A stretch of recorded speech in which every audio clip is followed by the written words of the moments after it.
สวัสดีค่ะทุกคนวันนี้เพจเค้กหม้อแกงนะคะมีเมนูเด็ดมาเสิร์ฟกันอีกแล้วค่ะสำหรับเมนูคัพเค้กช็อกโกแลตหนุ่มละมุนลิ้นสูตรเด็ดจากเตาแก๊สทำเองได้ง่ายๆไม่ต้องใช้เตาอบเอาใจคนไม่มีเตาอบคนมีเตาอบก็ทำได้สูตรนี้นะคะบอกเลยว่าทำง่ายมากๆพร้อมแล้วไปดูวิธีทำกันเลยค่ะ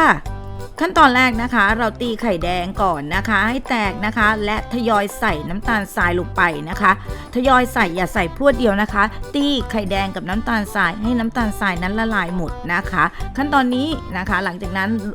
ร่อนแป้งเค้กนะคะลงไปค่ะ54 กรัมค่อยๆร่อนลงไปนะคะหลังจากนั้นคนนะคะแป้งเค้กกับไข่แดงนั้นให้เข้ากันนะค่อยๆคนนะคะคนไปทางเดียวกันนะคะใช้ความรวดเร็วในการคนนิดนึงนะคะในขั้นตอนนี้ค่ะ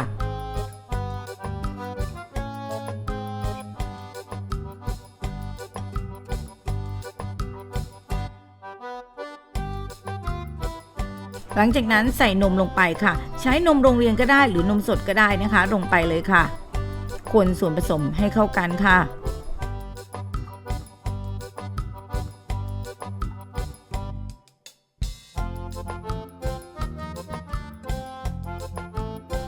หลังจากนั้นนะคะใส่น้ำมันลงไปนะคะแนะนำให้เป็นน้ำมันพืชที่มีกลิ่นอ่อนๆนะคะอย่างเช่นนะคะน้ำมันคาโนล่าน้ำมันข้าวโพดนะคะหรือน้ำมันลำข้าวค่ะหลังจากนั้นใส่ผงโกโก้ไป1 ช้อนโต๊ะนะคะคนส่วนผสมให้เข้ากันเลยจ้าคนนะคะคนให้เข้ากันแล้วพักส่วนนี้ทิ้งไว้นะคะหลังจากนั้นไปตีไข่ขาวนะคะจำนวน3 ฟองค่ะซึ่งไข่ขาวนะคะเราตีด้วยสปีดต่ำก่อนนะพอได้สักครู่เราใส่น้ำมะนาวลงไปตีด้วยสปีดต่ำอีกนะคะประมาณ1 นาทีค่ะแล้วถึงใส่น้ำตาลทรายแล้วตีด้วยสปีดสูงค่ะตีตลอดเวลานะคะใช้เวลาตรงนี้ประมาณ 1-2 นาทีนะคะจนมันตั้งยอดอ่อนในลักษณะนี้แล้วก็ตีตัดอากาศอีกนิดนึงจ้า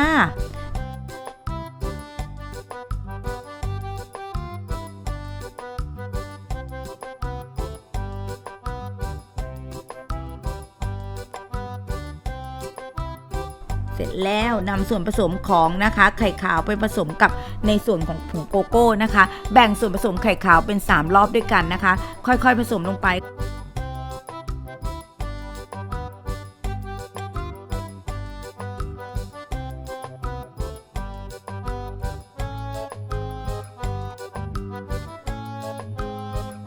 ค่ะผสมลงไปแล้วนะคะคนส่วนผสมให้เข้ากันเลยค่ะคนให้เข้ากันนะคะหลังจากนั้นนะคะเอาไปใส่พิมพ์กันนะคะ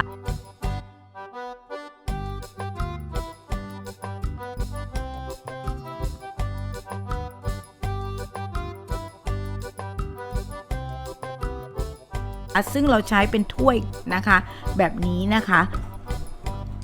หลังจากนั้นใส่ไปเรียบร้อยค่ะแต่ก่อนที่จะไปใส่พิมพ์เราอย่าลืมนะคะก่อนทำทุกสิ่งนะอุ่นหม้อก่อนนะคะซึ่งเราจะใช้หม้ออบในลักษณะอย่างนี้เป็นหม้อแกงนี่แหละค่ะนะคะหลังจากนั้นเอาไปวาง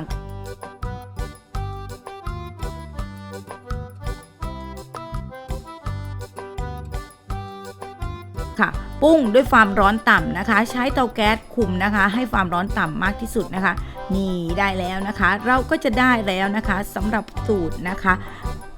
เป็นไงบ้างคะง่ายใช่ไหมคะคัพเค้กช็อกโกแลตนะคะนุ่มละมุนลิ้นสูตรเด็ดจากเตาแก๊สใครก็ทำได้นะคะลองไปทำกันดูรับรองอร่อยถูกใจแน่นอนค่ะมื้อเช้านี้ไม่รู้จะทำอะไรนะคะลองทำเมนูนี้กันดูค่ะที่สำคัญนะคะเทคนิคนิดนึงนะคะเรื่องของนะคะในการคุมไฟของเตาแก๊สนั้นสำคัญมากๆค่ะสำหรับคลิปนี้ลาไปก่อนค่ะเจอกันใหม่คลิปหน้าสวัสดีค่ะ